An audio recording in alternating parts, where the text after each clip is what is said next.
Hey y'all. Sorry, I got a new little like stream thingy. It's called a stream deck. And you like hit buttons and it's supposed to work for you, but I hit what was supposed to be the mute button. Let me try it again. God damn. And it's opening favorites. Like, you know. Let's figure out how to fix that. Yeah, where all the cool kids hang, right, Jen? Hey, Nina. Hey, Linda. Hey, Abra. Hey, Melena. Hey, Thumb Thug. Ugh. Have you guys seen the Tyree Nichols video? I'm literally sick over it. I couldn't even watch the whole thing. I literally I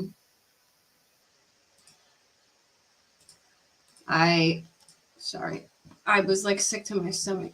Yes, excited for all this. Did you guys watch my pre-record last night? My tooth was kind of hurting, so I was like, I'm gonna just do a pre-record. Also, hold on. Let's break. Hold on. Alex Murdaugh's, what's it called? Taste. I didn't see his mom's video. Oh, it was so disturbing to watch. Like, I couldn't watch the up close one. I watched the far away one, but I got like 2 minutes into the up close one. I was like, I can't watch this. And the guy even took his body cam off and like put it on the thing so you couldn't see what was happening. But they kept like sitting him up and like hitting him again. Ugh, sick. It was sick. I'm sure people are freaking out and protesting right now. But yeah, I figured I would play, if you guys want to watch the videos, there's 5 of them, and I think they're like 6 minutes each. I don't know. Do you guys want to watch the, what's it called, interrogation videos?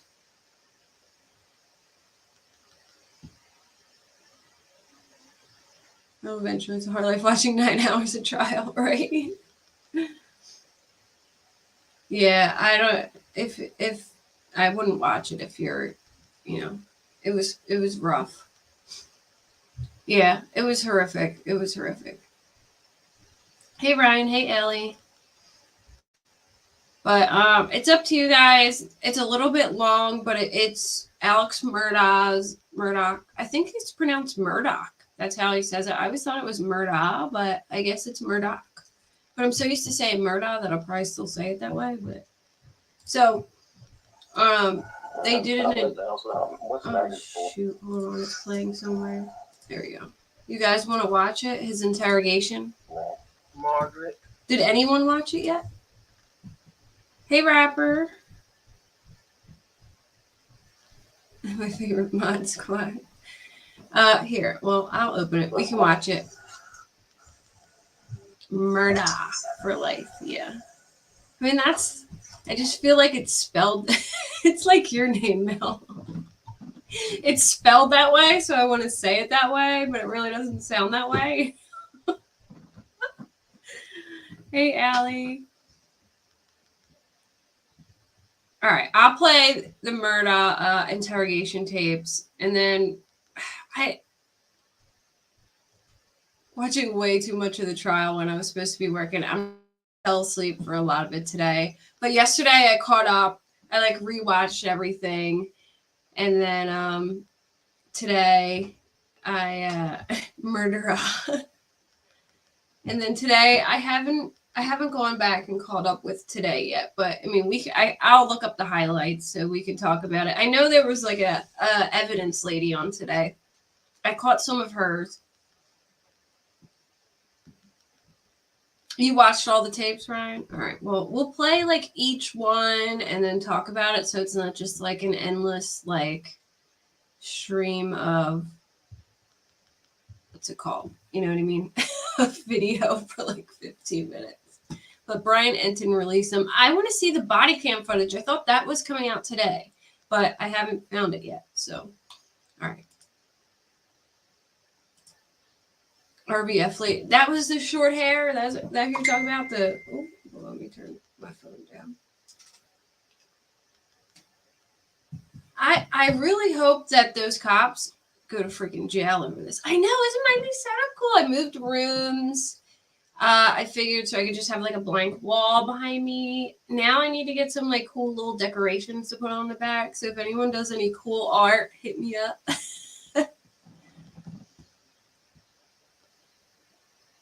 I seen a still from the body cam, but not the body cam footage. So did it come out then? Let me see. Let me type it and see if I can find it. I mean, if it's out, somebody will have it. It said it was going to be released today. No,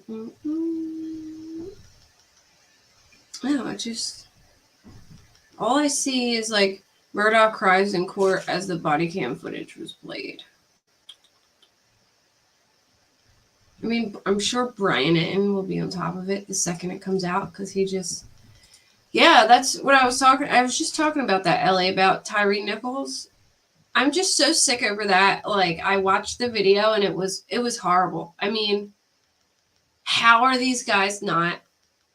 They're already out on bail?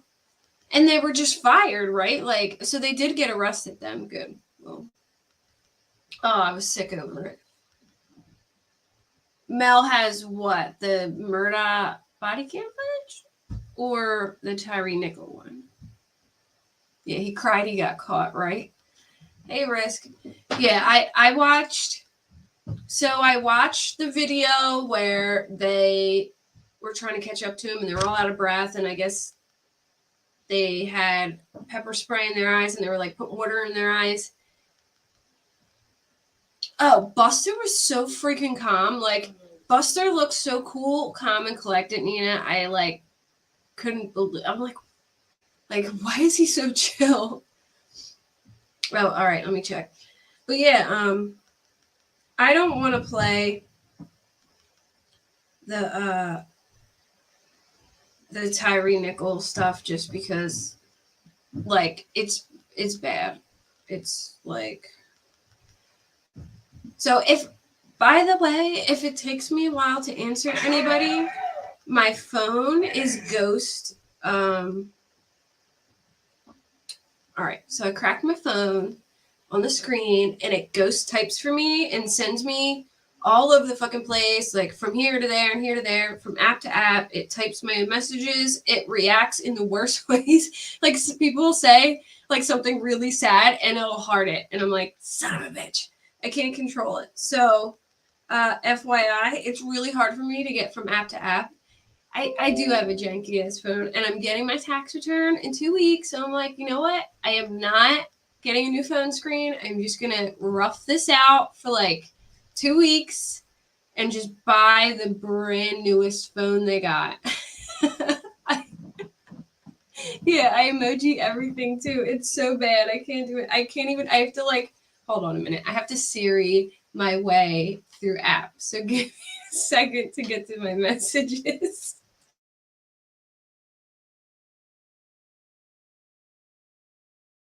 It won't even work right now. Y'all are going to have to Facebook it to me because every time I try and click Siri, it just clicks out. I hate tax time too, but I jumped on doing my taxes like that because I'm like, I need a phone now. I'm getting the iPhone 14 Pro Max, bitch. Yes, I am. I'm getting the fanciest one. I'm just doing it because, and I'm right away. All right, this is my problem. I put a case on, and then the case will get really dirty or something will happen, and then I'll take the case off. And you know how iPhones are so freaking slippery. It'd be like the second I take the case off, it falls and shatters, and I'm like, I should have never took the case off. I don't think Buster helped him risk, but oh, you got a brand new phone? Fancy. I know. I can't wait. I'm going to Apple and I'm buying it the second I get it. Which color am I getting? I'm going to get the purple one, I think. The deep purple. Either that or black.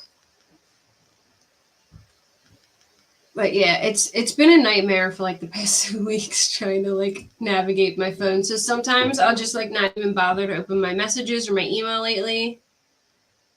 Yeah, in a case that doesn't cover my mic.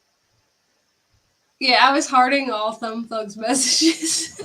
I think Lynn sent me like this super like it wasn't like the happiest message, and I like hearted it, and I'm like, I'm so sorry, Lynn, I didn't mean to heart that.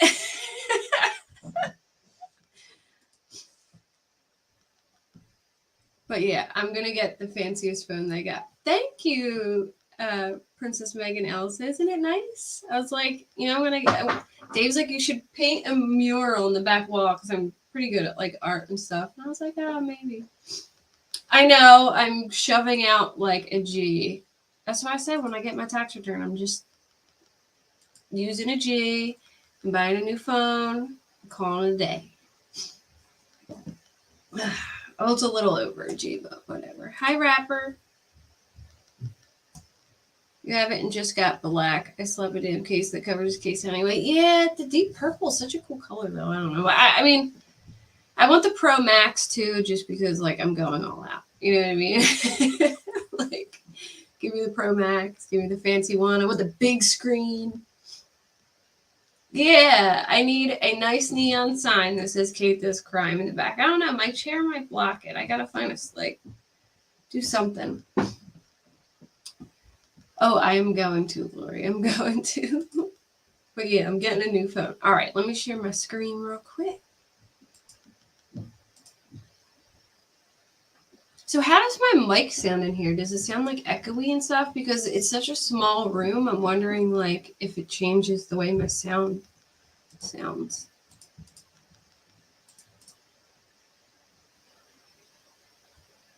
Oh, by the way, guys, I don't know how to really give Brian Etten credit because it's his Twitter, but Brian Etten has all these on his Twitter if you want to watch it. This is on my widescreen, so I don't know if it's going to look weird, but I have 3 different monitors, so I put it on the widescreen, but I don't know if it's going to look stretched out or not. Oh well, we'll just try it that way. Oh yeah, that'd be cool. Like chalkboard paint it and do chalkboard art. Yeah, I could do that. Maybe like before I do a case, I can like draw about the case and stuff on it. You don't even remember what color you're at. Well, I love that you have a pink case because you know pink is my favorite color. Dave was like, we're going to have to paint the room pink now. And I was like, well, I feel like that, like too much pink will make me all like flush and take away from like my setup. So I was like, maybe I should paint it like gray, like dark gray or like a purple or I don't know, something that will like contrast it. Paul Pelosi, the one where like he got like beat up and stuff like that and like tied up and shit.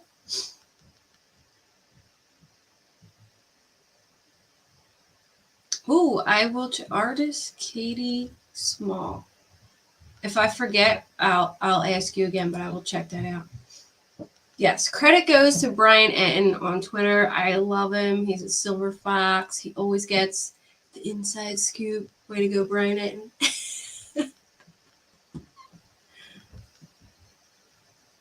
I purposely bought this dark blue phone and never saw it again once I bought a case, right? That's a cool idea. Chalkboard painted my basement door so oh, that's smart. Oh, I worked at this gym, and I have to show you some of my chalkboard art. And every week I would do like funny like chalkboard art puns. Like they did like a bar class, and I put like raise the bar and drew a little thing. Yeah, I heard it. Wasn't that a while ago? But he said that he got beat up, right? But a lot of people think like he was actually like into some freaky shit and got caught. Yeah, I did read about it, but I thought it was a while ago, but I forget how it all. I do remember a lot of people thinking that he got himself into like some stuff, and that it was like he said that he was robbed to cover it up. I mean, I'm not a huge Nancy Pelosi fan, so I don't know why. I just don't care for her, but I don't know much about them. Oh, and I know that they were doing like a weren't they doing like tax stuff where they were like purposely buying stuff because they or buying stock into something because they knew it was going up. I forget. I heard that too. I don't really follow politics like that, so I mean, I do to an extent, but I don't like crazily follow it. Ooh, gold. Oh, that's smart. Use a clear case with a Polaroid in it so you can still see the gold. That's a good idea. Get a clear one. All right, let me play it. Let me start this.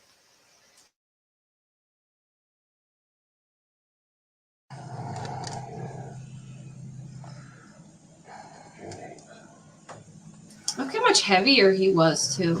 All right, Mr. Murdaugh, you state your full name for me, please. Richard Alexander Murdaugh.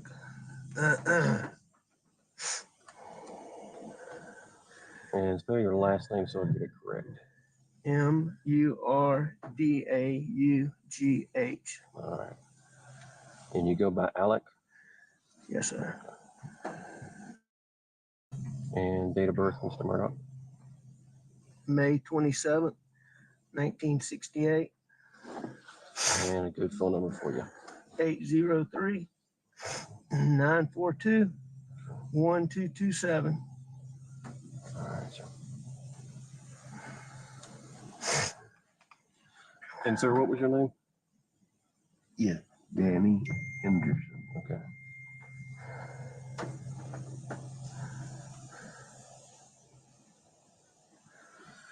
All right.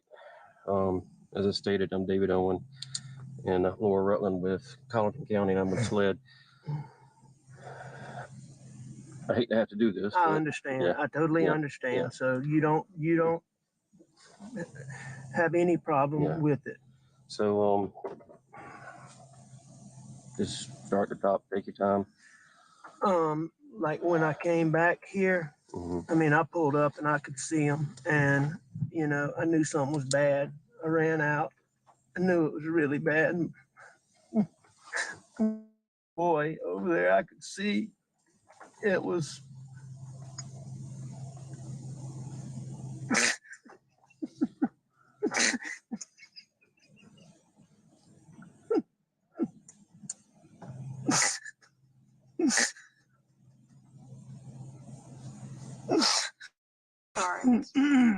And I could see his brain on his.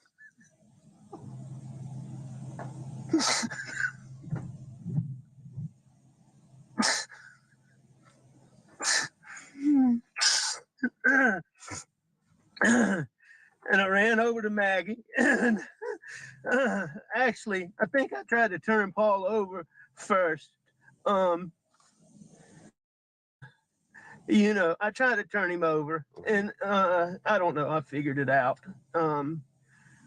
His cell phone popped out of his pocket. I started to try to do something with it, thinking maybe, but then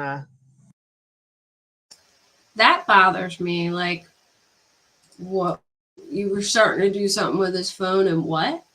Like, what were you going to do with it? And why would you call his friends? Like, You called your brothers, but like, why would you call Paul's friends before Maggie's family or like other people? I just thought that was so weird. Like, why call Paul's friends to come over?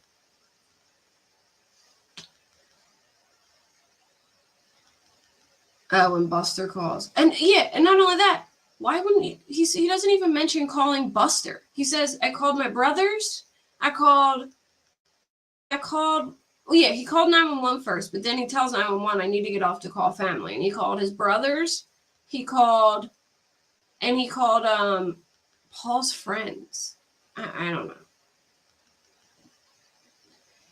Or it was Alex there with them.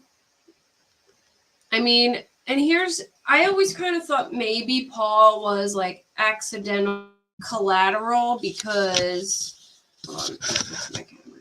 I always thought maybe Paul was like accidental collateral because at one point it almost sounds like he says, Paul, why did you have to get involved or something like that? Like you can hear it. It's really quiet, but they said in court that Paul was the first, like he was the first one who died. So now my whole thoughts of it has changed. Like I feel like Paul was the target then. And obviously Maggie was second because she starts running. So, and then my other thought is they mention Dick Arputian in trial mentions that there was water like all over, but it was like a lot of water, not like enough for the rain. And I bet they have hoses inside of that kennel to like clean up after the dogs.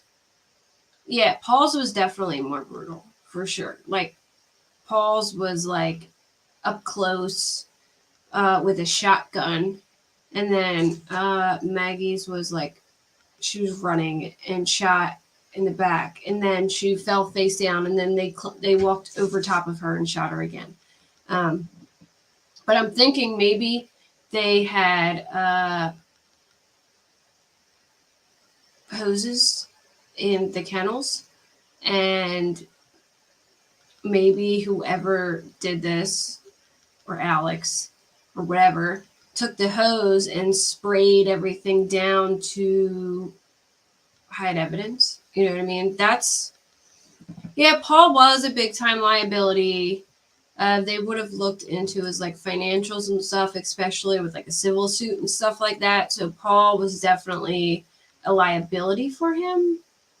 And I think maybe he just felt like he was too far up in like all this money scandal that like killing him would eliminate that and have people feel sorry for him and stop asking questions, I guess. I don't know. Yeah, the whole back of his head was gone and his like, matter was like on his ankles. Yeah, 1,700 acres for a family dog kennel is a tad excessive. Well, it was a kennel full of like hunting dogs. It is excessive though, but they were rich, so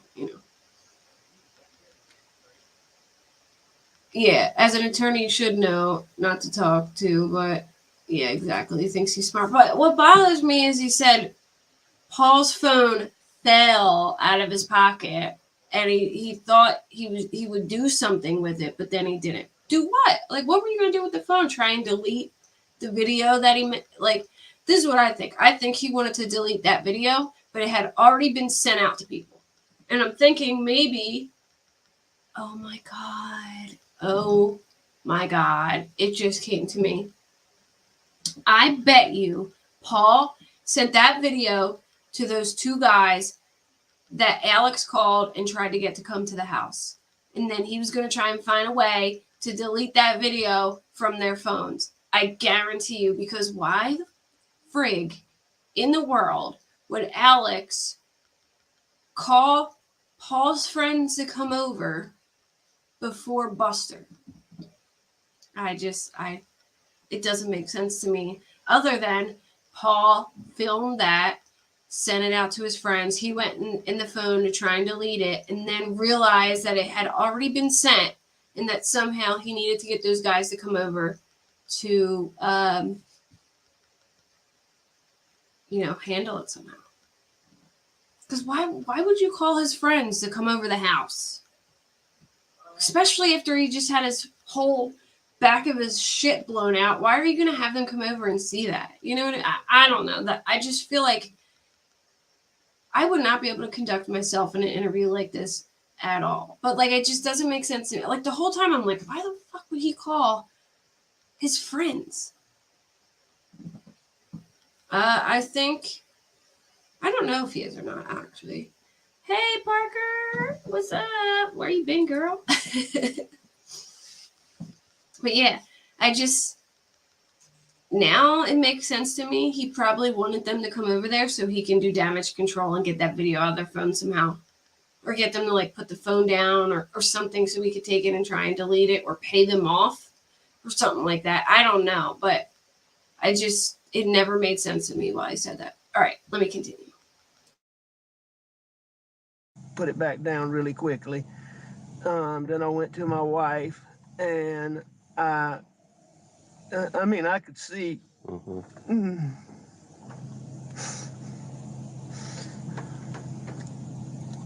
Did you touch Maggie at all? I did. I touched them both. Okay. I tried to take. I tried to do it as limited as possible, but I tried to take their pulse on both of them. And I called 911 pretty much right away, and she was very good.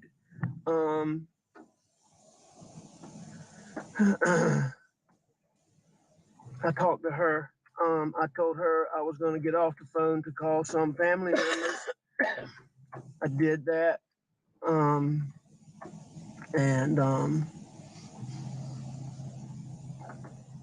What family members did you call? I called my brother Randy, and I called my brother John.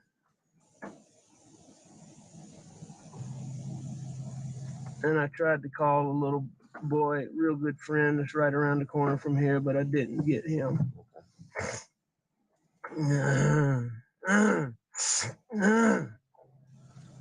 What all was around Paul when you walked up? Blood. Anything else? There were some body things, yes, sir. Like any other evidence? I know you said the phone fell out the pocket. Anything else that didn't belong or shouldn't belong or that wasn't part of Paul? No, sir. Not the. No, sir. How about Maggie? No, sir. You didn't see anything around them? What made you come out here tonight? I went to, my mom's a late stage Alzheimer's patient. My dad's in the hospital. My mom gets anxious when she does. I went to check on them and Maggie. Maggie's a dog lover, and she fools with the dogs. And I knew she'd gone to the kennel. I was at the house. I left the house and went to my mom's for just a little while. Tried to call her when I left. Texted her, no response.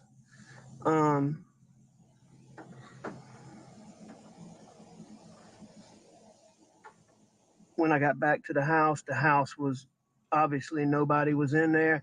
So I figured they're still up here fooling around. Paul was gonna be getting set up to plant. Our sunflower seeds got sprayed and died, and he was refiguring to plant the sunflower seeds. So I came back up here and I drove up and saw and called.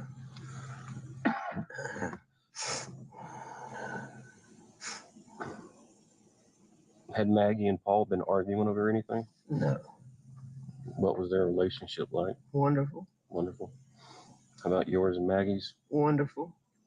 I'm sure we had little things here and there, but we had a wonderful marriage, wonderful relationship. And yours and Paul's relationship? As good as it could be. How old was Paul? 22. Okay. You know his date of birth? I do. April 11th, 96 is his brother's. April 14th, 99 is Paul's.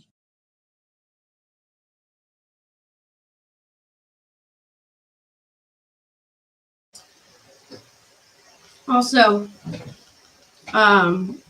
so yeah, I think he did it. Then he left, went to his mom's house, left the raincoat. Maybe he just wiped off the raincoat. Depends what kind of like material it was, because they did find gunshot residue on the raincoat. But the other thing is, like, they're hunters. I don't know how much they hunt, or if like just gunshot residue would just be on other stuff or what. But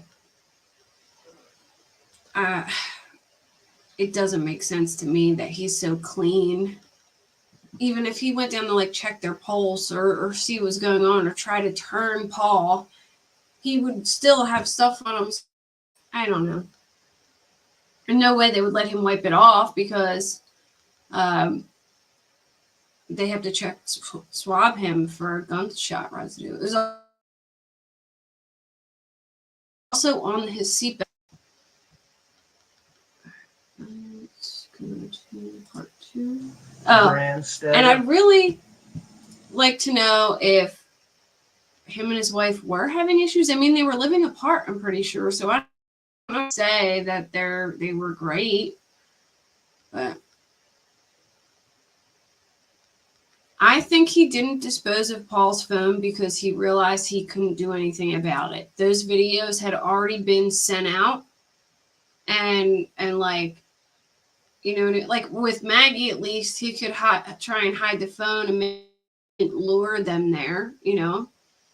But with Paul's, I think they're like, I don't know. I feel like that maybe he thought about deleting the video, but it had already been sent and it was like too late. I believe he did try and go in that phone and do something, though, because the fact he said that he touched the phone and was going to do something with it and then decided not to. I think he was covering all his, because he did touch the phone. Yeah, right, Aber, put a knee down or get blood somewhere. Like, yeah, you can't think of everything, too. Maybe you just didn't think about it, but I think he definitely thought about that phone, though, because he does mention it.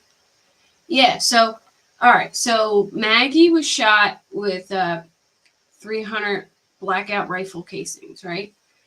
And they have a family gun that's a 300 blackout, and they can't find it. Like, it's missing, and they never found it. But they know they own a gun. That's that particular gun.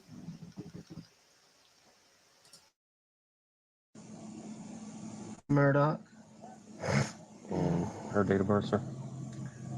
September 15th, 1968.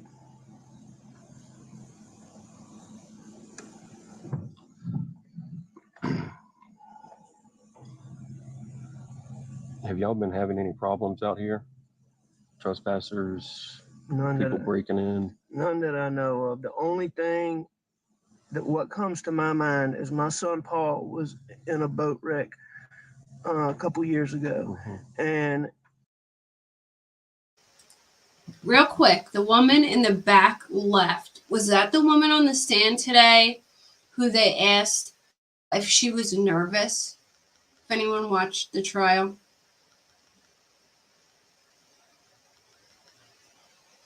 Right, Jen? So, because it kind of looks like it could be that chick. She went up on the stand and she looked a little nervous, and they were like, "Are you nervous?" And she was like, "Yeah." And they're like, "No, it's okay," or something like that. And she said that she was an investigator and she had just started, I think, in February. I think that might be her. Yeah, but same hair, right? That's what I thought, like similar hair. Like similar build, too. there's been he was charged with being arrested for being the driver. there's been a lot of negative publicity about that, and there's been a lot of people online just really vile stuff. But when Paul's out and about, I mean, people routinely, I don't think I know the full story, because I don't think they give it to me, but I mean, he's been punched and hit and just attacked a lot. So, you know, but I mean, nothing like this. Yeah. Any one person in particular or group of people I don't know. that you could think of? Not that I know, no, sir. Has he, other than being assaulted, has he received any direct threats related to the boat accident? Oh, yes. All the time. He gets recently? Yes, sir. I mean, he gets them all the time. Okay. He gets them all the time. What kind of, I mean, I'm gonna kick your ass, you know. I've never been privy firsthand, you know. Is that through social media or? No, ma'am. It's mostly like if he goes out places is what, you know, what he goes out like somewhere. He's in college, so if he goes out, is what I understand. mm-hmm. I can find out better details from some of his younger friends on that. Who's his best friend? His best friend in Colombia is Will's Chapman, Will Loving. I wonder if they'll have his friends up to testify. That would be interesting. Bobby Boyle, Will Chapman, and Paul were getting ready to move into a house together in Colombia. You said Will Chapman and Will Loving? Will's with an S, okay. Chapman, and Will with an L, Loving. Okay.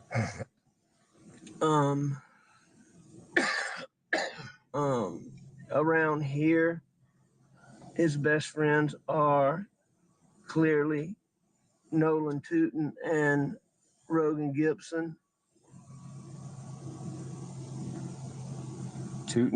Nolan Tootin. Yes, sir. And what was the other one? I'm sorry. Rogan Gibson.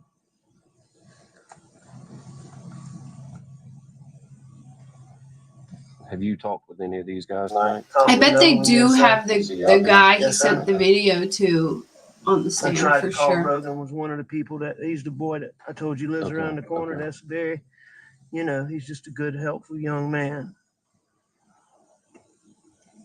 You mind if I open the door really quickly? Go right ahead. Do what you need to do. I gotta see if I can find a witness list because they aren't going to be a witness. I'm trying to find these guys. You need to talk to tonight. Is there a name that comes to mind? I mean, I can't tell you anybody that. Well, Ryan, after the killing, like, all right, real quick. Off the top. He was there with them right before they got killed. And then he claims he went to his mother's house, which I believe he did after he killed them. I think they were killed. I do think he may have had help, though, because they're two different guns. But I think he killed them. And he left, and he went to his mom's house, disposed and all this shit, and got changed. And then he came back and acted like he was just, you know, finding all that out. I thought I heard they were getting divorced because I heard that, too, but I can't find...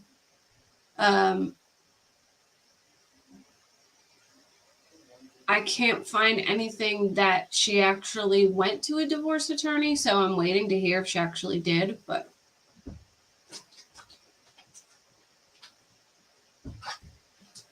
what did you miss, Abra?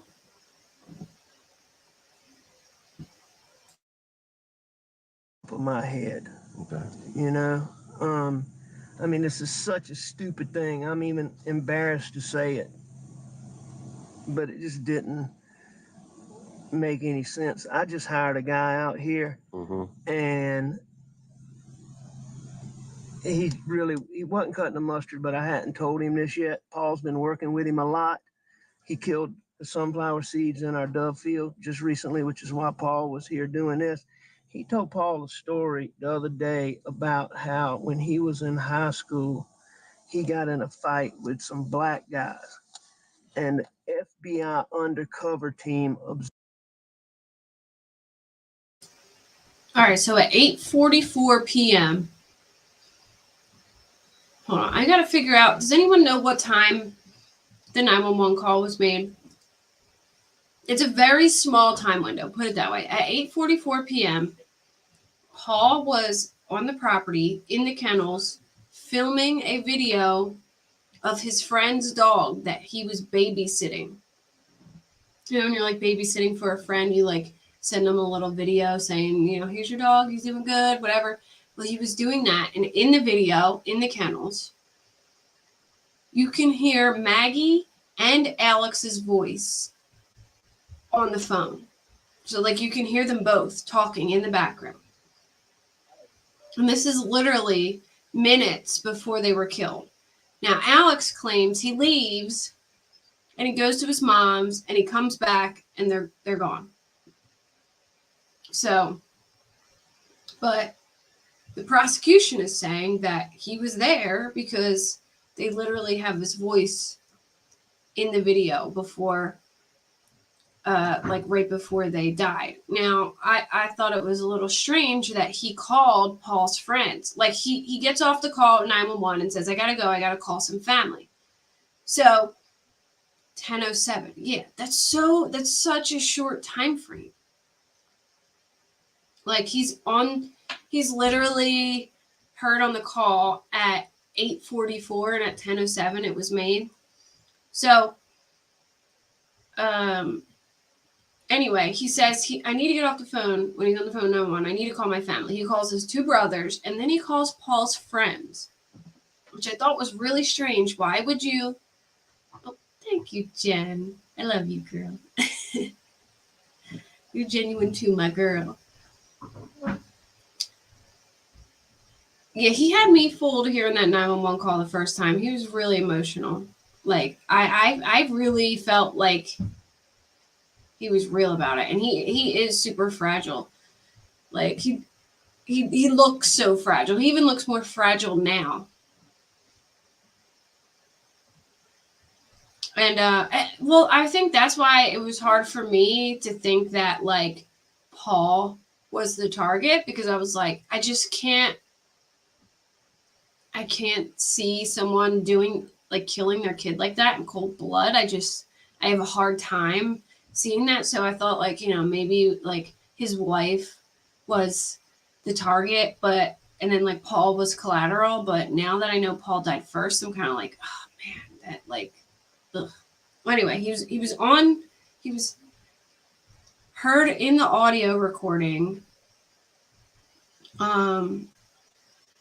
talking. And then he says he goes to his mom's and he comes back and they're dead. But he oddly calls Paul's friends, and I think he called Paul's friends because he knew Paul sent them that video with his voice on it, and he wanted to find a way to get them over there so he could try and do some kind of damage control, in my opinion. Like say, oh my God, my phone died. I need to use your phone to call my family or something like that, or to call Buster or call somebody, and then go in the phone and delete the video. That's what I think he was going to do. I think he went in Paul's phone to see what Paul did and knew it was too late, that it had already been sent out, and that he needed to do damage control. Because I just think it's really weird that he called his friend. Why would you have your son's friends come over when he's laying there, like with his back of his head blown off? You know what I mean? Like, why? Who would want a kid to see that? I mean, I know they're not kids, but in my eyes, they were kids. He was like 20, you know? That's a kid to me. Like, or he was 21, but still. Why would you want a 21-year-old to come over and see that? Yeah, I'm surprised there aren't cameras in the kennel either. And I really think he hosed down the whole, like, everything. And that's why all that excess water was there. I think he purposely hosed down the crime scene to get rid of viable, like, DNA and things like that.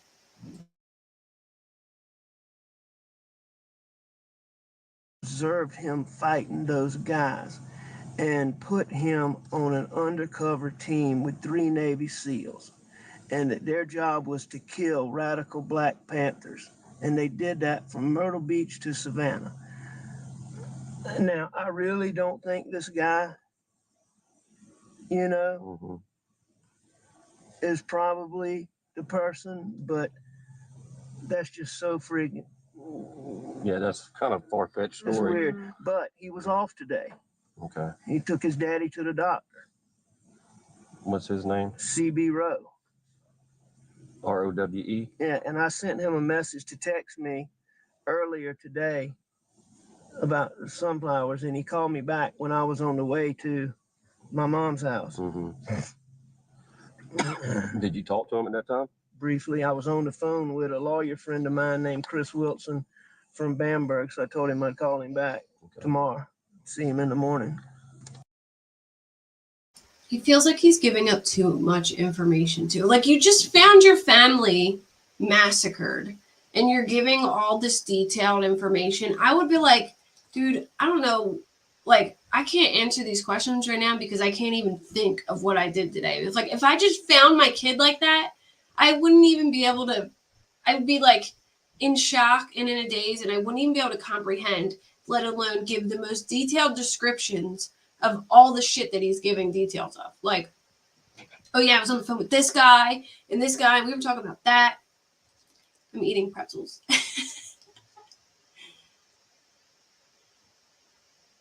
Why can't you snack and still look like you're 20 years old? This seems so unfair to the rest of us. When I'm muted and watching the video, I'm snacking. It's like my little popcorn food. You know what I mean? Yeah, they'd be taking. I would probably pass out. I don't even think I would be able to get a word out. I would just be hyperventilating and probably need to get taken away, like given a Valium and taken away to the hospital. But like, he's like overcompensating and giving all this detailed information, and it's just really strange to me. Like, yeah, exactly. He says some of this random shit for the traumatic events that took place. Like, yeah, I was on the phone with Chris Willis, and you know, I really think maybe it was this guy or that guy. Like, what? Yeah, it's so strange. Like, I don't even know how this man is. Like, if I found my family like this, I would not be able to sit there and have this kind of conversation at this point. I mean, it would have to wait like a week before I was even like coherent enough to talk. When you briefly talked to Mr. Rowe, what was his demeanor or attitude? Or I mean, it seemed normal. I mean, I asked him about the sunflowers, and so, you know, I mean, I'm sure he's a little bit. where does he live? I don't exactly know. Somewhere in in Bronson. Okay. A little bit. Do you have his phone number? I do. You got it with you, closer. I do. You know, but I do think him and Paul got along pretty well. Mm-hmm. That's just really, really weird. All right. CB.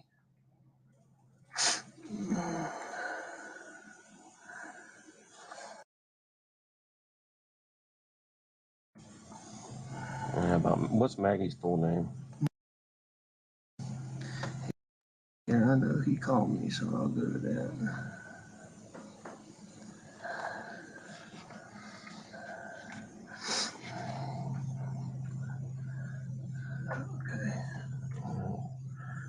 Okay. 843-540-9335. You need to get that phone on the charge, Alec, if you can. Is that an iPhone? Yes, sir. Watch your leg for a second, please. Thank you.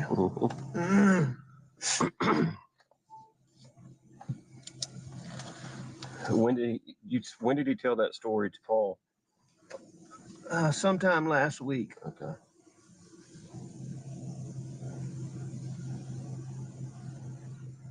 Sometime last week. my son Paul actually, Look, you can see his hands well, and you can't see any blood or anything on them.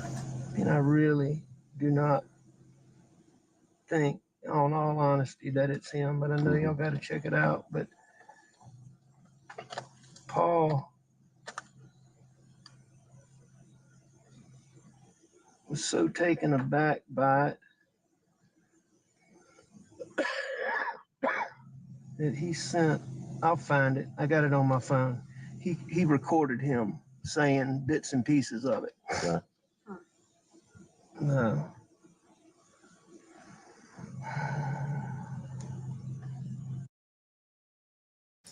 So wait, let me get this straight.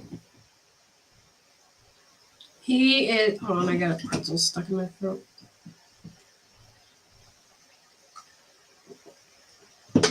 Oh, I hate that about pretzels, and they get like stuck in the little side of your throat, and you gotta take a sip and drink to get it down.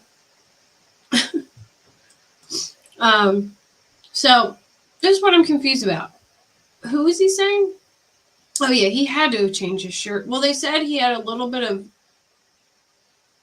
like, well, I think he had a raincoat over top, to be honest with you, or something over top of his outfit. But because they said he did have high velocity blood spatter on his shirt, it was just not visible, I guess.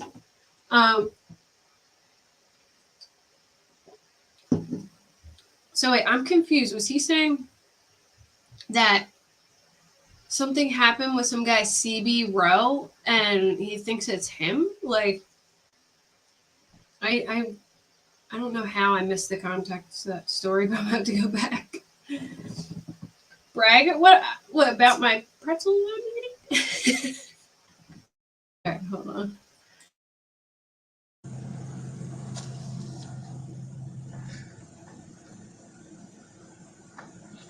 But for all his weirdness, I mean, I do think they they got along Okay. pretty good. How long had he been working here? I guess about 3 or 4 pay periods, so 8 weeks, a couple months. Okay.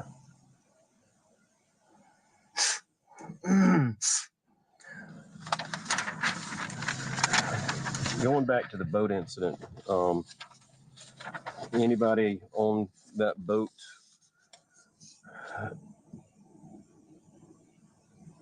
really have a hard on for Paul that you would think would come? Yeah, I'm gonna have to rewind back. What is it? I think it was like 4, but we'll go back and see what it said again because it kind of like I didn't really catch what he was trying to say. I don't know how, but After him or know of any direct threats from people on the boat?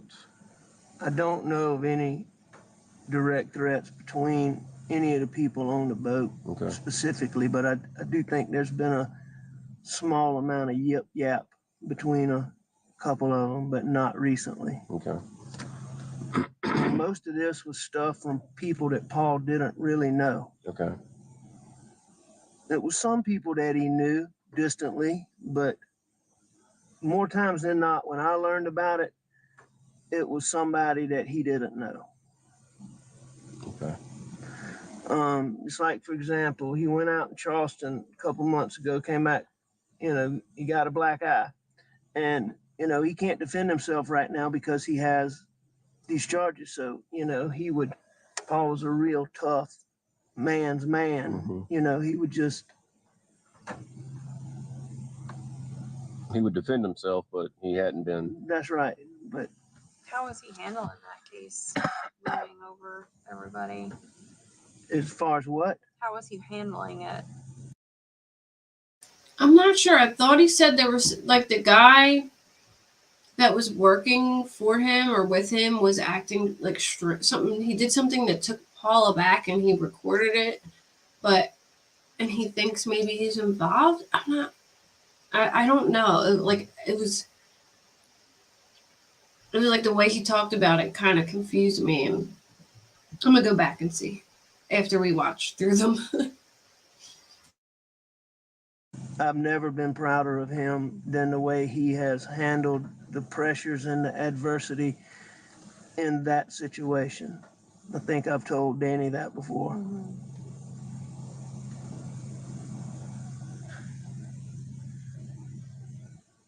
I mean, Paul is a wonderful, wonderful, wonderful kid. He can do almost anything. He gets along with almost anybody. Do y'all store any weapons out here? We don't store them, but they're frequently out here. I need to find out if there were any out here because I know there was a shotgun. There was a 12-gauge shotgun out here. I'll have to find out exactly when that was. I think it got put up, but I'm not positive. What did that shotgun look like? It was a camouflage.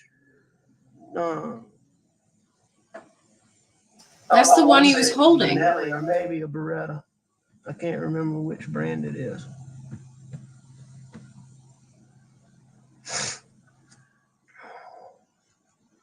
But I don't think it was out here Okay. recently. But I'm not positive.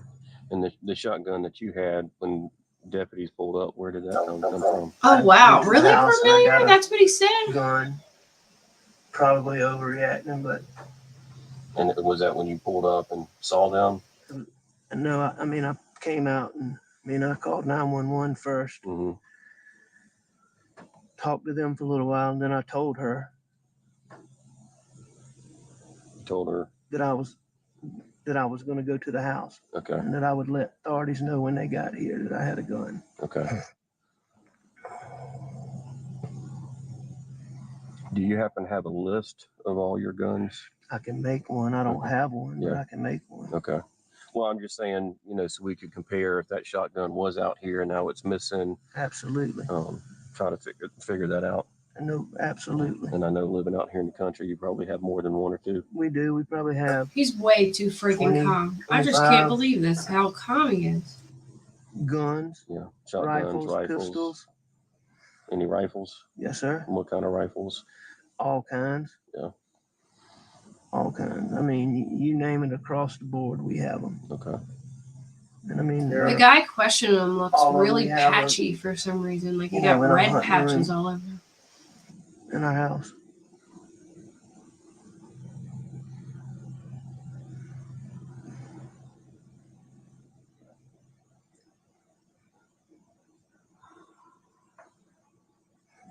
What was their schedule today? When did they get home? My son works for my brother, and he was coming home to deal with the sunflowers.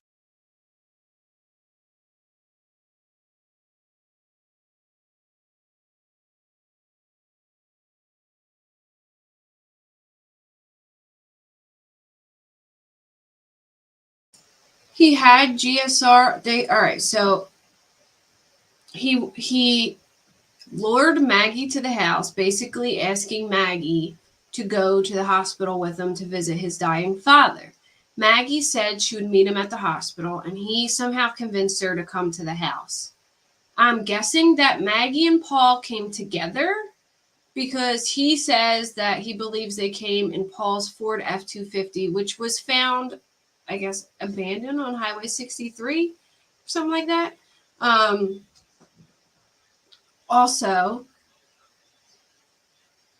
you know what? Now that I think about it, he probably did have help because it is such a short amount of time from when they were killed to when the 911 was called. I think he left in his car and went to his mom's, and whoever helped them took that F-150 and dropped it off somewhere. And then I'm guessing he did go to his mom's, and I think someone saw him and they thought he had like a blue tarp, but it ended up being a raincoat that he left at his mother's house, and they tested it and it had gunshot residue on it. He also had gunshot residue on his seatbelt. But I just can't see how he could kill them, get rid of that car, go to his mom's, and come back without help. He would either have to take that car somewhere and have somebody pick him up, or somebody else take that car while he goes to his mom's. You know what I'm saying? Like, there had to be a second person, in my opinion.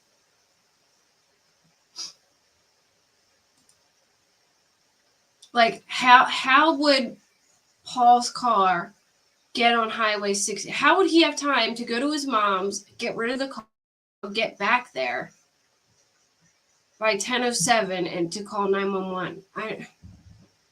There has to be someone else if they, which is crazy to me. How they're not considering, like, how are they not considering this? Because there's no how would he drop that car off and get to his mom's? There had to be someone else. Yeah, I think so too. Probably Eddie. There's nothing on his hands, no. But I'm telling you, he did, like, and that's why I think there was probably two people, because there was two separate guns used, and each person was killed very differently. You know what I mean?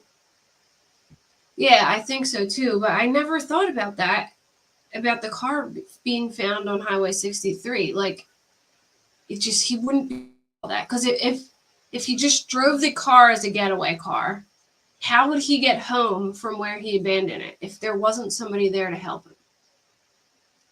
You know what I mean? There had to be a second person to get rid of that car. There had to be.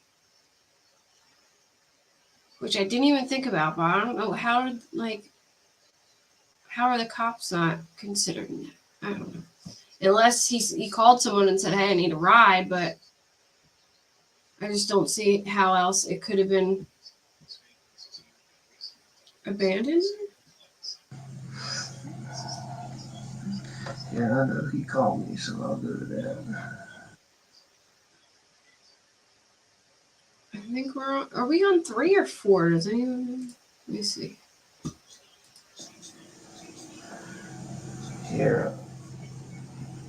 He got here pretty early because he and I rode around looking at everything for a good little while, probably 45 minutes to an hour. Maggie had things she did Hey, in Georgia Charleston, Peach. and she had a doctor's appointment in Charleston, and she got back here. It was fairly late. Yeah, you're probably right, Ryan. But there had to be someone No, else. Paul got home early. Early, okay, so before dinner time or Oh, yes, ma'am. lunchtime or? No, ma'am. What brother does Paul work for? John Marvin, And what does Paul do for him? everything. Just handyman? Yes, sir.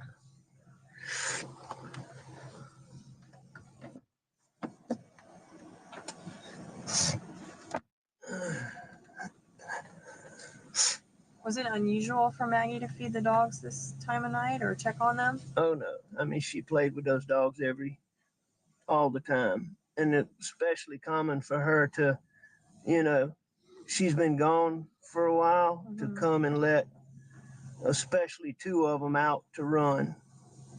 Okay, so she pretty regularly comes out here in the evenings. Very regularly. Okay. Comes out here a lot.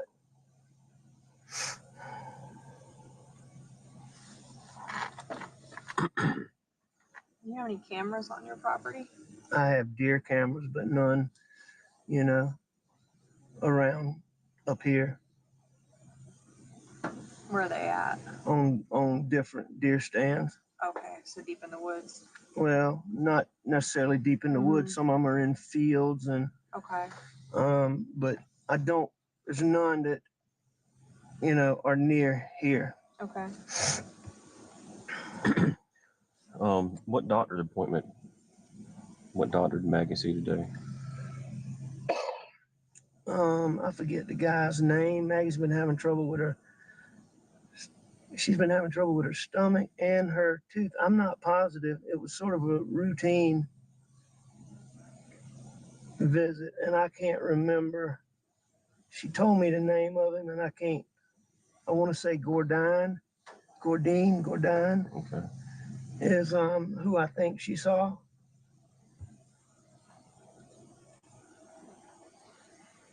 So was she back home around supper time? Or 6 o'clock, 7 o'clock?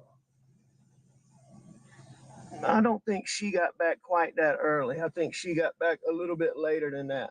Okay.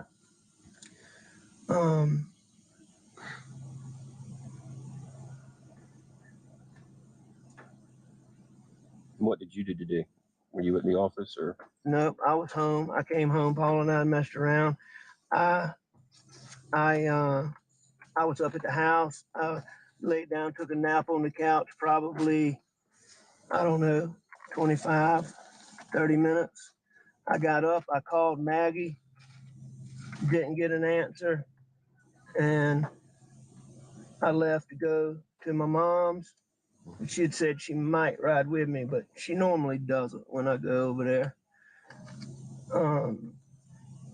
And I think I texted her.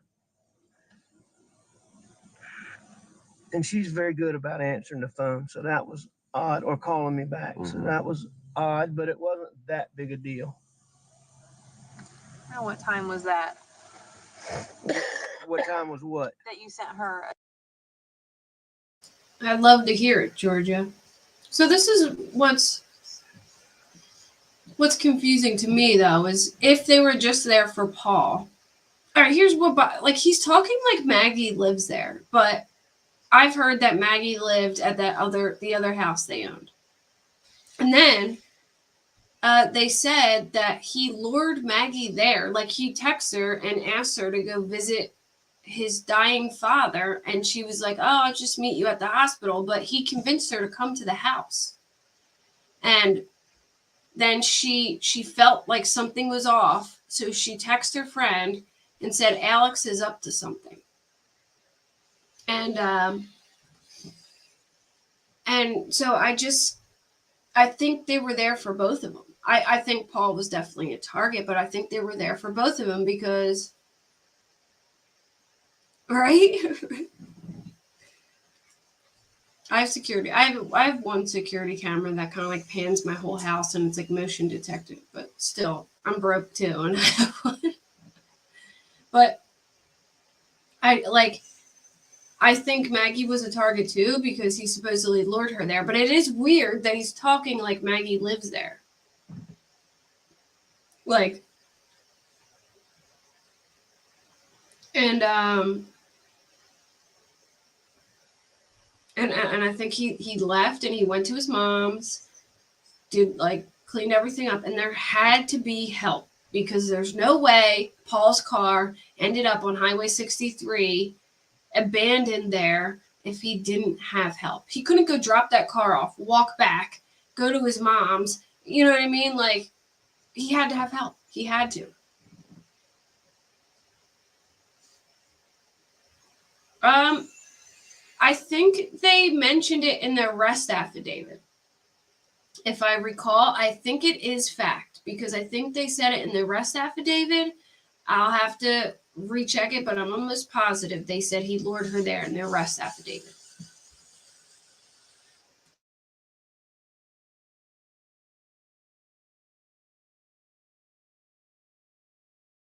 But Paul was the first to be killed. And that's why I have a hard time thinking that Paul was collateral. Paul was the one who died first. I mean, I guess there is a chance if Paul caught them about to shoot Maggie and then he got involved, but it seems that Paul was killed up close and brutally, and then Maggie started running and they killed her. So, oh, there's another house on the property? Is that what you're saying? Like, she lived on the property but in a different house? Well, yeah, I thought they lived in separate homes too. Like, I thought she lived at the beach house and he lived in Moselle. So I don't. Okay, so what? Like, do you know if Maggie was living there or if she was living at the beach house? Because they said he lured her there. So I'm assuming that she didn't live there, but he's talking like she lived there. So I don't know. I'm confused, but I'm pretty sure in the arrest affidavit they said they have text messages of him. Basically, he asked her to go visit his dying father. She said, and to ride with him. And then she said, no, I'll just meet you there. And then he gave her some excuse to ride with him. And then she finally agreed, but she was so weirded out about it that she texted a friend and said, Alex is up to something.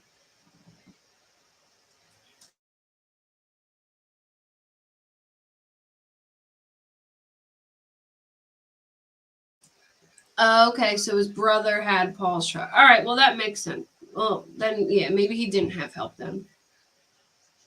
If that's the case, then maybe Alex did it himself then.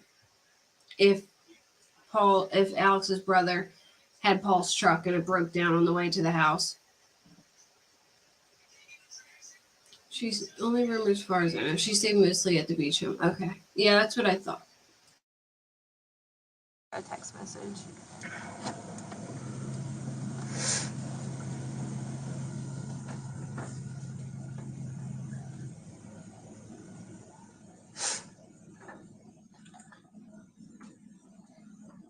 All right. I texted her at 9:08, going to check on M, be right back. And then I texted her at 9:47. That must be when I started to come back. I think I called her before that. But let me make sure. Pretty sure that I called her 9:45. And then I tried Paul. And then, no, I think that was riding. I think that might have been riding over there.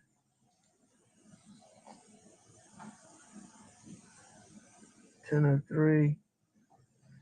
I mean, my calls are right here. Yeah. So, obviously this is when I, at 10:06,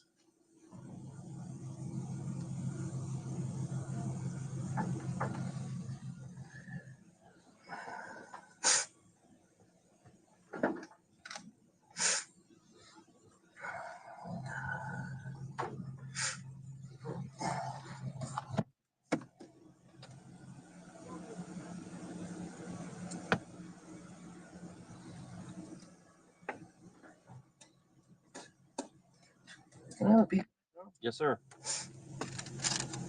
thank you.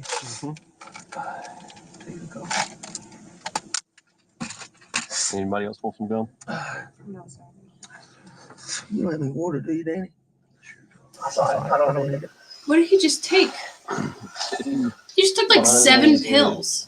Is All right, so It's not a big deal. so it said that law enforcement told Daily Mail, so maybe it's not the arrest affidavit. The arrest affidavit was the settlement money stuff that came out. So maybe it's just rumor. But they're posting it like it's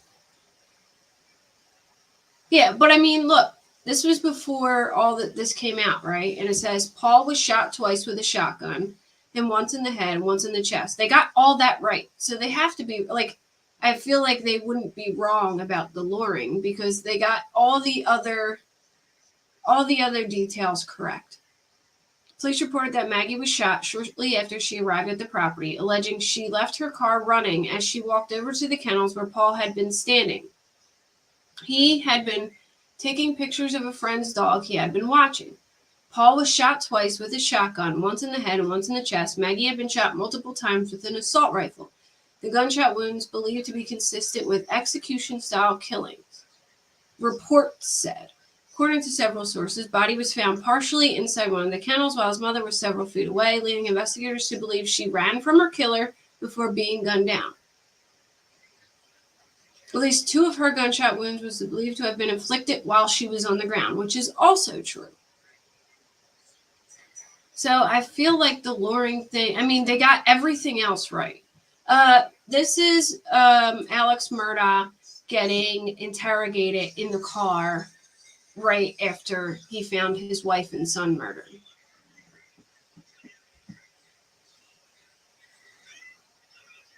It wouldn't make sense for a hitman to bring 2 guns to kill one lady. Paul wouldn't be collateral in that line of thinking. Yeah.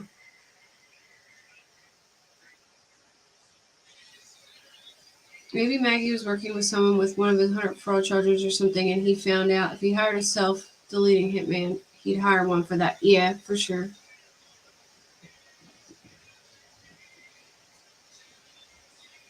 Yeah, the hitman did the shotgun, or Alex did the shotgun work because Alex had a freaking shotgun when they showed up.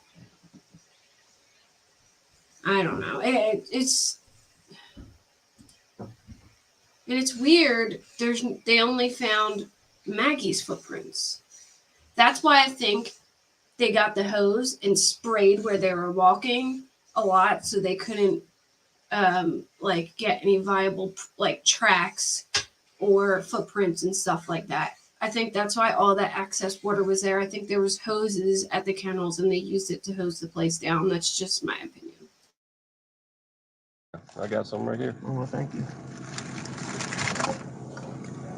Thank you, ma'am.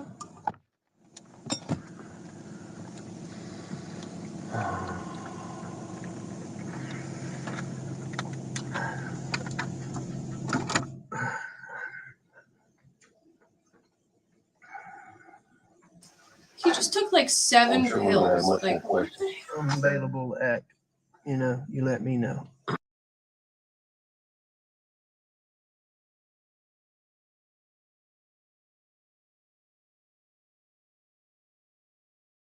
But he's got a lot going on. You let me know.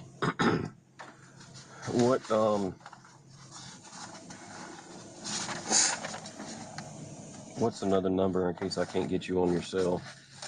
I don't have a house phone. Okay. An office number. I can give you my brother's cell phones. All right. What's Randy's? Okay, Randy's is 803-943-8881. They looked like they were in a pill bottle though. It was like one of those like pill bottles. John Marvin's is 843-321-5508.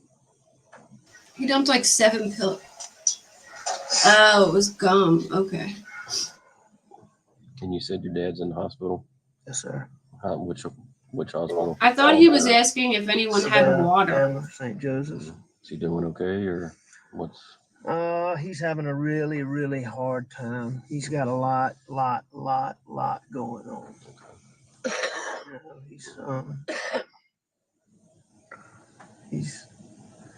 He's doing okay given everything, but he's got a lot going on. About Maggie's family, where are they? Somerville. Have you been in touch with them tonight? Contacted, yes. I had my brother call Bart, the wife of his sister, and the husband of Maggie's sister, so that they could go and tell Maggie's parents. I felt like they needed to hear it in person. And they are going there and calling me. So they must not be there yet. Maggie's parents in Somerville? Yes. And her mom just had a knee replacement surgery, and her dad really has trouble getting around nowadays. Do you have any other children? I do. I have a 24-year-old. That's right, you said. What's his name? Buster. Well, Richard Alexander Jr. Okay.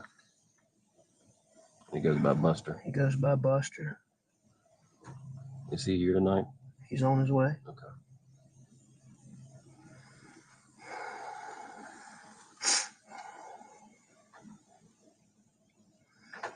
Laura, you got anything? This one's hard, but when you first saw Paul, you said you tried to flip him over. Was he laying on his back or on his stomach? Just like he is. Just like he is. So you weren't able to move him. Okay. No, ma'am. Okay. And did he help Maggie a lot out here with the animals? He helped everybody with everything. Okay, so it was kind of routine for him to be out here as well in the evening? This place is his absolute passion. Okay.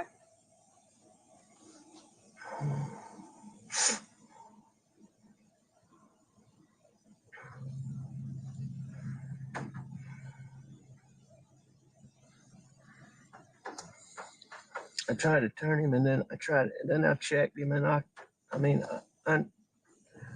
think I already knew, but I checked him. And And when you first pulled into the property, did you come from this direction where all our police cars are, or which way did you come I in? went to the house Okay, and then I came from the house this way. straight here. Yes, ma'am. Okay. I mean, where my vehicle was Mhm. parked is probably, Is where it was. Okay. well, no, maybe not Mhm. exactly, but it was pretty close because I Okay. came back the same route That's right, because you went back to get your shotgun. when I came Okay. back.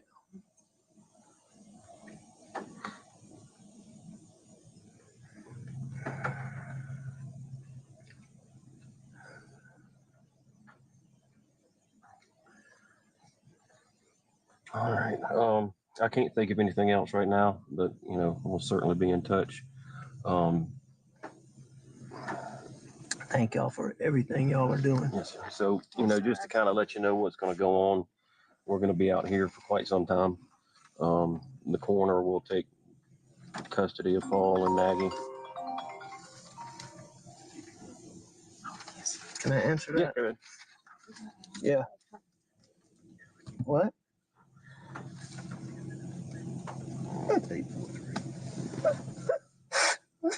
No, let me. We're finished. Let me come out. Well, I'll be here when he gets here. No, don't let him come up here.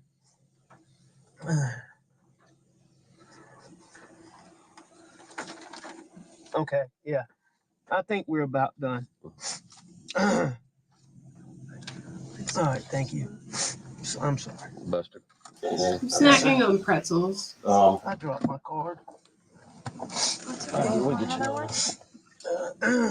I feel like he does that rocking to make him look like he's sobbing.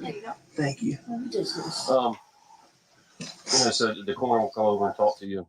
You know, they'll do the He autopsy. is and everything, sniffling a and lot, but I don't know if he's then go from crying. there.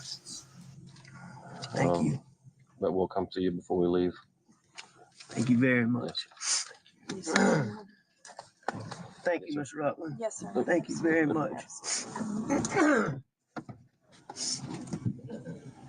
Here, you want this water? Oh, yes, please. Thank you. Yep.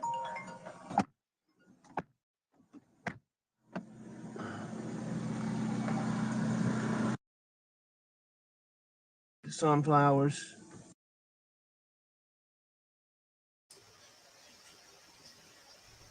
Yeah, there was literally, yeah, he stopped crying. Like, he goes from, like, to, like, just totally normal in, like, seconds. I just want to see if there's, I want to see that body cam footage so bad. Wait, does Mel have the body cam? The alleged killer. It's not the No. Alright, sorry. Who has the body cam footage? Day 5, Supercut, and important parts anyone know.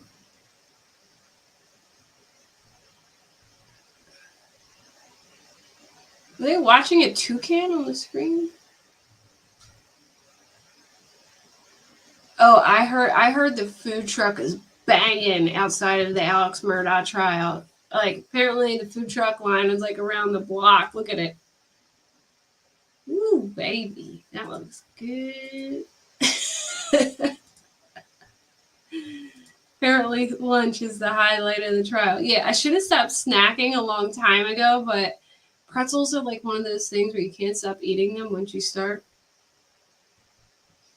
So I guess let's just go over what they talked about today. Let me look up a recap because I did fall asleep like halfway through. So, who do we know anyone who is following? I had a bunch of people who were following the trial.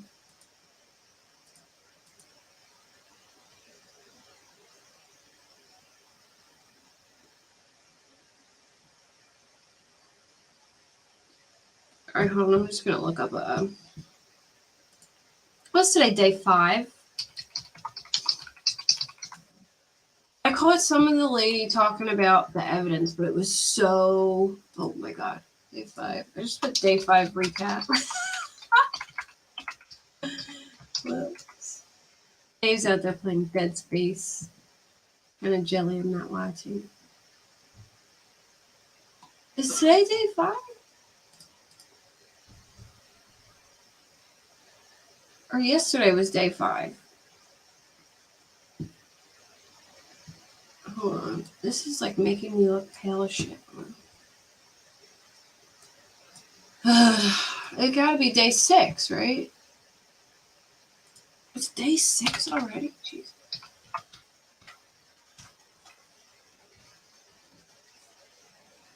Alright, here we go.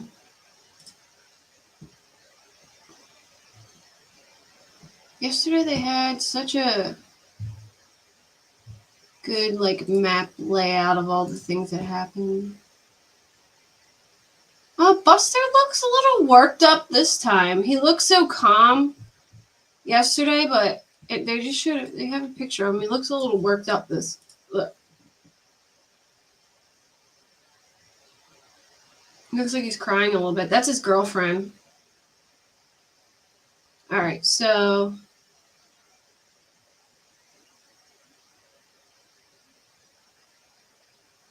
Murdaugh, dressed in dark gray sports coat, appeared studious as he pored over the evidence, but during graphic testimony, he often hunched over the defense table and methodically rocked back and forth, sometimes nodding his head repeatedly.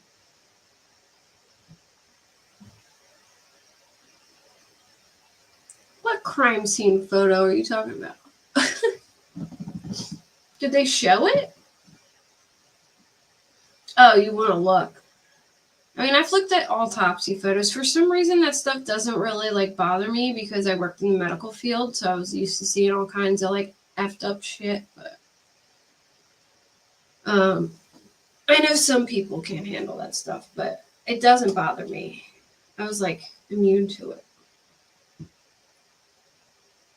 All right, here we go. As a crowd of curious public spectators continue to go throughout the day.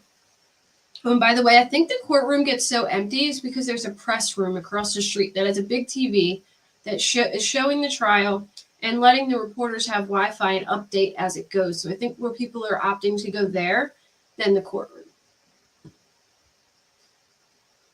All right, perhaps the most morbid of the evidentiary material presented included autopsy evidence such as the deceased victim's clothing, fingernail clippings, projective fragments taken from Maggie's body and dress, shotgun pellets from Paul's head area, and a plastic shotgun wadding from his left shoulder and armpit area. Hold on a second, I got it. Worley also testified that Murdaugh's white t-shirt and green khaki shorts tested positive for possible or presumptive blood stain. Yeah, but I don't know. Another interesting item of evidence included the entire seatbelt assembly from the Suburban that Murdaugh drove to the crime scene that night. The seatbelt had been removed for further blood and gunshot residue testing by sled, and prosecutors had previously said it tested positive for gunshot residue. Oh, my neck hurts, sorry. Assistant Attorney General Savannah Good devoted the bulk of her questioning of Worley and efforts that revealed several weapons and numerous pieces of shotgun and rifle ammunition were collected from Murdaugh's homes, vehicles, and secondary buildings during the investigation. The Alex Murdaugh Trial is expected to resume at 9:30 a.m. Monday. Murdaugh attorney Richard Harpootlian is expected to deliver the cross-examination of Worley, which he told the court would likely take several hours. The 5th day of Alex Murdaugh trial got underway Friday with more revealing and incriminating testimony and evidence from officers who were on the scene the night of June 7, 2021, when Maggie and Paul were shot and killed, as well as state police who investigated the aftermath of the killings. First witness to testify the state was Colleton County Sheriff's Office Detective Laura Rutland. That's the one I think that was in the back seat, but I can't tell. Who served as a liaison, and she had a sheriff's office thing on, so it's probably her, right? As a liaison to SLED for the investigation, and whose testimony helped for further discredit previous statements made by Murdaugh. Rutland testified that Murdaugh twice told SLED agents, as he had previously told 911 operators, that he had tried to roll Paul's body over and check for a pulse. However, Paul's body was surrounded by blood and brain matter, said several previous witnesses, and Rutland testified that she observed no footprints or knee prints in the blood pool area around the body. Personally, I think he said that just in case any of his DNA was on Paul. But it is weird that he said that, which would corroborate Murdaugh's claim and that she observed Murdaugh. It wouldn't collaborate though, right? Because he said he tried to roll Paul's body over but couldn't. So wouldn't he be around the body? How does that collaborate his claim? That she observed Murdaugh's hands, arms, shirt, shorts, and shoes were all clean of blood. Is the individual who told you twice that he tried to turn Paul over and check his pulse the same individual who was clean from head to toe present in the courtroom? Honestly, maybe he tried to say that to look like he actually cared to see if they were alive, but really he didn't care, and he didn't even try to check on them because he killed them.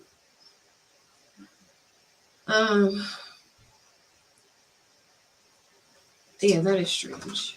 Did those clothes he was wearing that night appear to be fresh, like they just came out of the laundry? Meters continued, and despite the overruled objection of Murdaugh's defense attorney, Richard Harpolian, Rutland answered yes. Rutland also testified that during an interview with SLED around 1 a.m. that night, Murdaugh told investigators, as he had previously told responding officers, that he thought the killings were related to the fatal 2019 boat crash involving his son Paul, and he also suggested that other possible suspects, including... Sorry, I didn't realize it's so small because I have it on a widescreen. Hold on, let me switch screens so you guys can actually see it if you're trying to watch. Every time I put something on the widescreen, it comes out like super small. There you go. So basically, he tried to plant the seed that had to do with the boat crash. When cross-examined, defense attorney Jim Griffin asked Rutland if she actually took forensic evidence. Come on. Why am I getting a million alerts, like right the frig now? What the hell?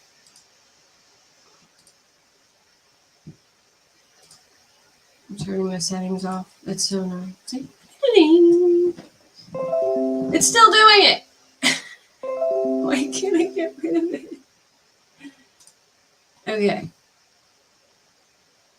Hopefully that works. I was going to say, his dingy t-shirt still had drier wrinkles on it, right? All right, so Rutland also testified that during an interview with SLED around 1 a.m. that night, oh, so this was her in the car. Thanks, Nate. Thank you. It's not us, Kate. I know it's not y'all. It's like Twitter telling me people are tweeting. It's like, ding, ding, ding. I was just going off like a million times and I couldn't stop it. But it was like all my stuff came in at like one time. It was like there were tweets from like 20 minutes ago, and it was just all coming up now for some weird reason. So this was Rutland in the car. Because it's her talking about what he said in the interview. Around 1 a.m. that night, Murdaugh told investigators, as he had previously told responding officers, that he thought the killings were related to the fatal 2019 boat crashing involving his son Paul.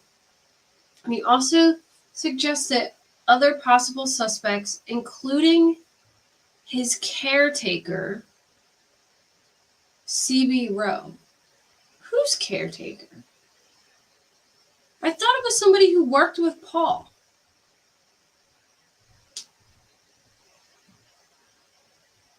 On cross-examination, defense attorney Jim Griffin said that Rutland asked Rutland if she actually took forensic evidence to check for prints or knee prints, or did just a visual observation, to which she replied no.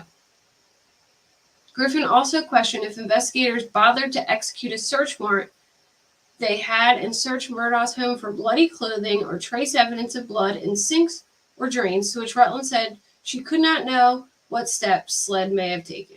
If SLED didn't do that, they're freaking stupid.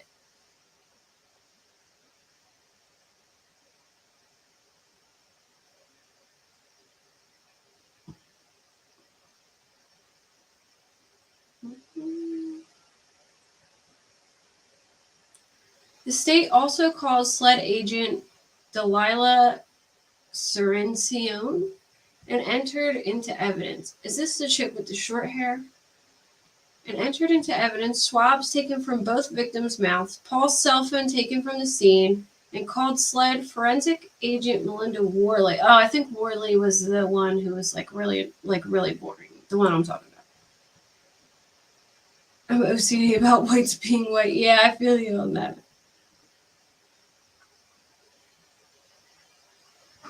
And probably accidentally read her half of them. Right. Prosecutors continued to question Worley when the court resumed Friday afternoon. All right, here we go. This is day 4. I did day 4 already. Hey, let's see if any other recaps.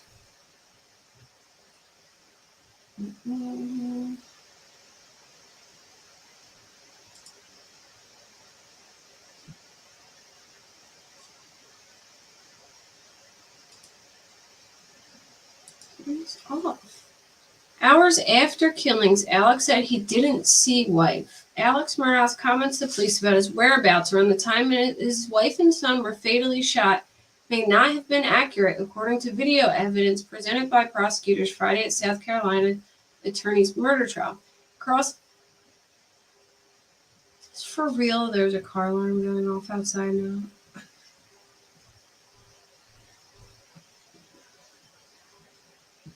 Okay. So he was like a caretaker on the house?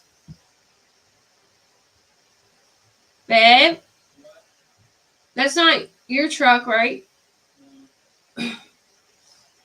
In cross-examining one of the detectives who interviewed Murdaugh, his lawyer underlined that despite the gory scene of 2 people with powerful weapons at close range, Murdaugh didn't appear to have any blood on him. The defense also questions how evidence was collected at the family home, including whether drains were checked for blood.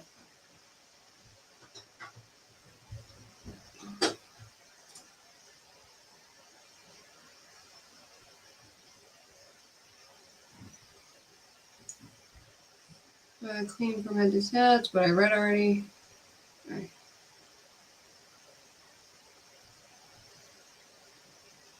In your mind's eye, that night on June 7th, did he look like someone who had just blown his son's head off, spatter going everywhere?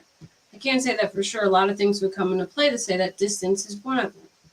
Rutland said the interview hours after the killings took place inside a state agent vehicle that lasted about 30 minutes. Murdaugh's personal lawyer sat in the vehicle too. The investigators quickly questioned him gently, and Murdaugh cooperated whenever asked, telling them they could look at anything and talk to anyone. When asked, he cautiously shared the names of people he thought might have a reason to kill his son. Started the interview, he sobbed and spoke of seeing the bodies of his wife and son. I knew it was really bad, then tried to gather himself for the next 15 seconds. I could see his brain. I'm sure we had little things here and there, but we had a wonderful marriage, a wonderful relationship, Murdaugh said, adding it was as good as can be. In court, Murdaugh hung his head during the graphic testimony and parts of the recording when he cried. He's also facing about 100 charges relating to money laundering and stuff like that. What's it called? Tony, are you still in here? Because if you're still in here, I will explain to you the whole situation about Gloria Satterfield, if you wanted to hear that.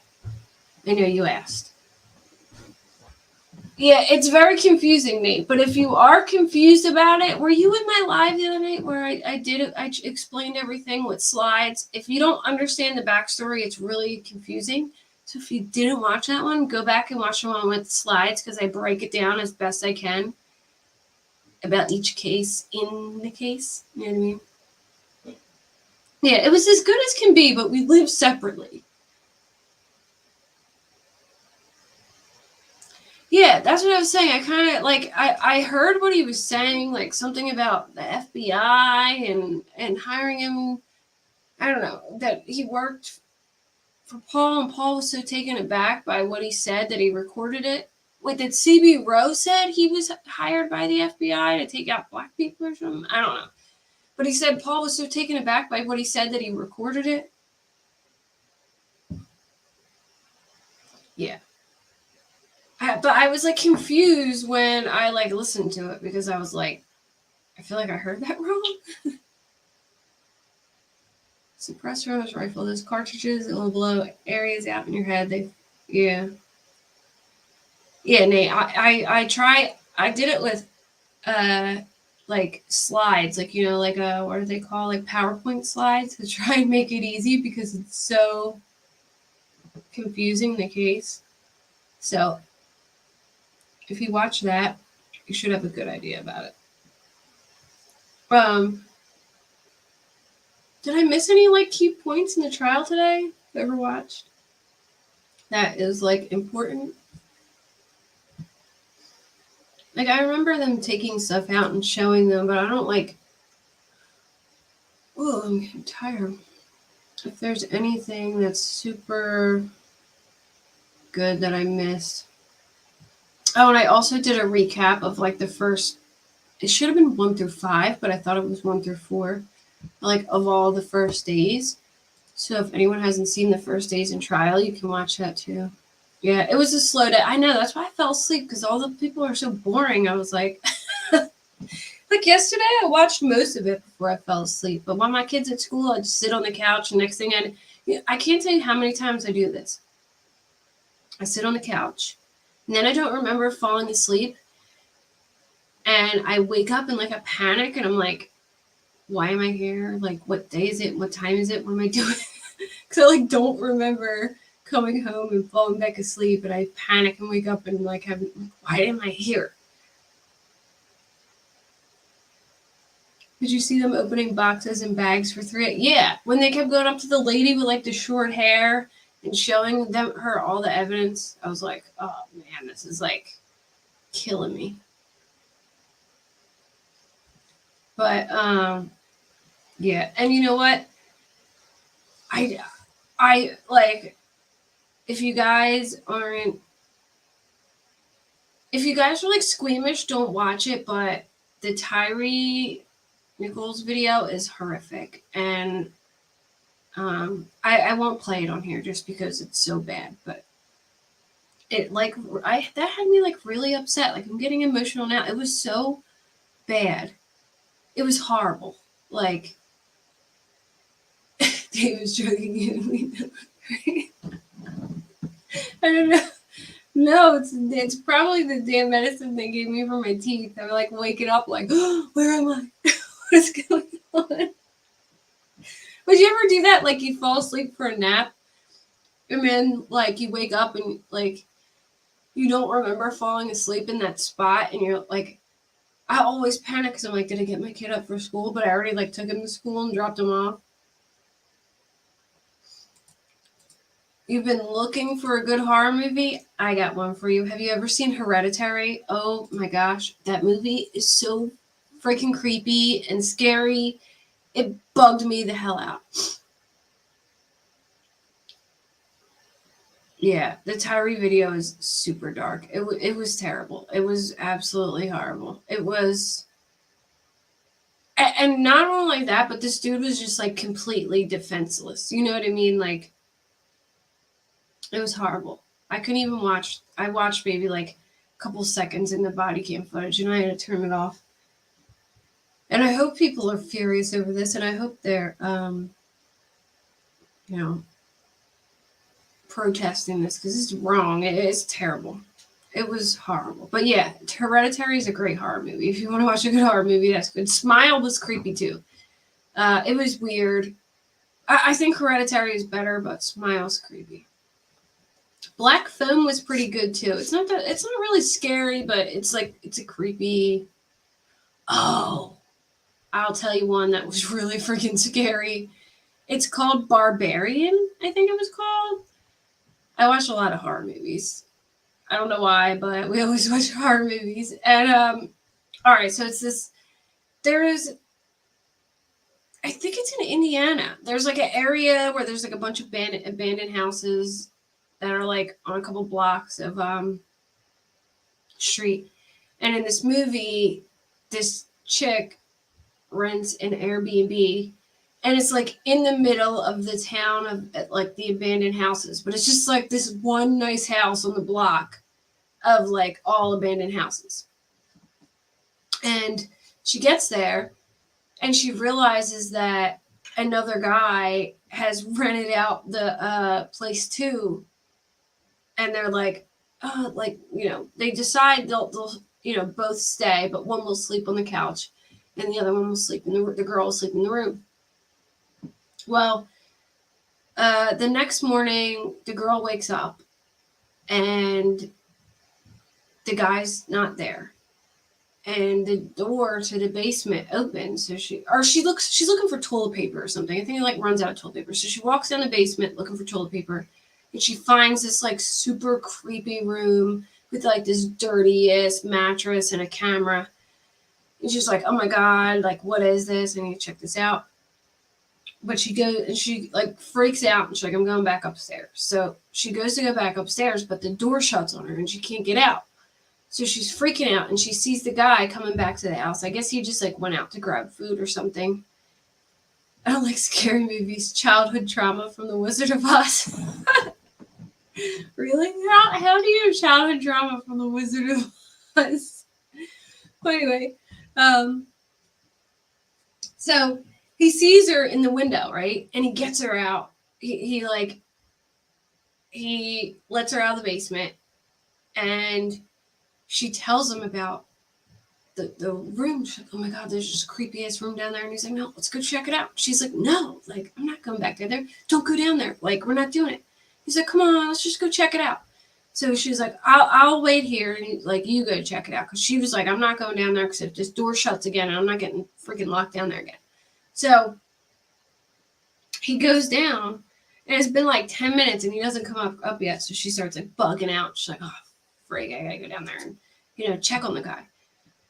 So she goes down, and she goes in that room, and he's not there. And she's like, oh my God, like, where is he? And she starts looking around, and there's this like door that's like hidden on the wall, and she opens it, and there's these steps that are like go down to like, I don't know, far as shit, like really far, probably like 100 steps down to this like underground tunnel system, I guess. And she starts walking down there looking for the guy, and she finds him. And I think like as she's like looking for him, he's like, we gotta go, we gotta run, you know, freaking out. And she's like, what's going on? And like they go to run, in this like naked old lady with like super saggy boobies and like jagged teeth and long, scraggly, unwashed hair that like has fallen out of her head. She looked like a cave person, like a really old naked cave person. And she attacks him, and I guess kills him. And the girl, I guess, like submits to her. Like she wants a baby. Like she wanted like she wanted a baby. Like she wanted the people to be like her baby. So anyway, the girl falls in this like hole, and there's like a cage on top, and she like hands her down this old bottle, like a baby bottle with this nasty shit in it from like, it's like a 1950s baby bottle. She makes the girl drink it, right? And then they like show this other guy who's kind of an asshole. He's the guy in Jeepers Creepers, the main character in Jeepers Creepers. Well, he plays like an asshole movie star dude. And he rents this Airbnb out, and he gets there, and he goes exploring, and he finds out that tunnel's there. So he's like, oh, like, gosh, like I wonder if having this tunnel like makes the area of the property like how far it goes out. This I could buy this whole property. You know what I mean? It would be worth a lot because of the underground. Like he was looking up if the underground tunnel, I guess, counts as space to add onto the house for it to, like, if he bought it, that he could sell it for more money. So he goes to explore, and he goes down there and starts getting chased by the barbarian lady. But then he finds that chick, and she's like telling him to be quiet and to agree with the old lady. And this old lady literally tries to make this dude breastfeed from. Oh my god, it was so nasty. I was like, no. She brought him in that room. You know what I mean? Like the room with like the nasty camera and all that, and showed him a video of a woman breastfeeding, and then tries to like breastfeed him. It was so bizarre. I don't even know. But anyway, it was scary as shit. She was like a Neanderthal, scary looking thing. I was so bugged out. Barbarian is crazy. And Hereditary is really good too, but I don't even know how to begin to explain Hereditary to anyone. It's about like witches and shit. I don't know, but it's freaky. But yeah, if you want to watch scary movies, Barbarian's definitely up there. And Hereditary is like number 1 on my list, though. I'll give you that. So if you want to watch it, go and watch Hereditary. But anyway, I am going to end it because it is 11:30 and it's Friday night. Look up Aviatrix paint color. Ooh, I will check that out. Yeah, I need something. I can't do pink because I got too much pink. I need something to like contrast the pink. So maybe I'll check that out. I'll look it up right now. Hold on, let me check it out. Aviatrix. I know, doesn't it sound gross, Jen? Wait, let me see if I can find a picture of the old lady. Hold on. The barbarian lady.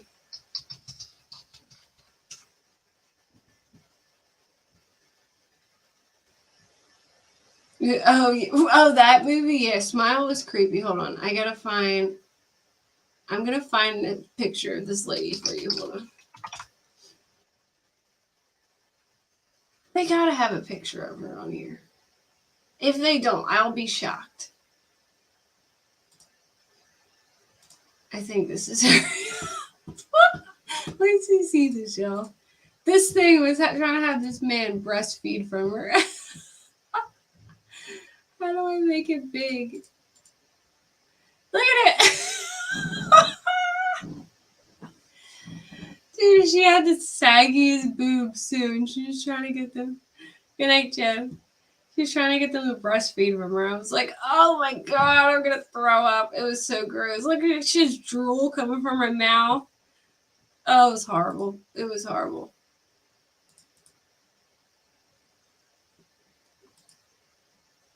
Oh, I swear, I'm telling you, it was terrible.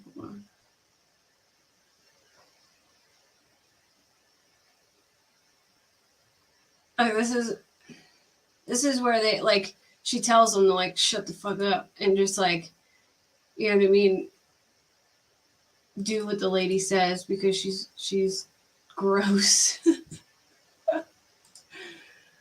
But she gets mad, like if she wants a baby and she'll like kill the other one, like to save that one because she's like obsessed with having a baby. I don't know. I can't. They only show one picture of her. That's so stupid. I'll tell you what. I was not expecting some scary ass thing to come out and try and breastfeed someone. Saggy boobs lives matter. It looks like someone from YouTube by now.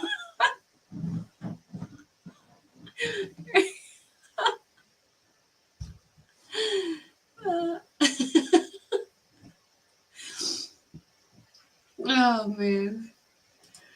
Dude, it was like, I don't even know. She like laid the dude on the bed and like whipped out a titty. And me and Dave were like, what the fuck is this?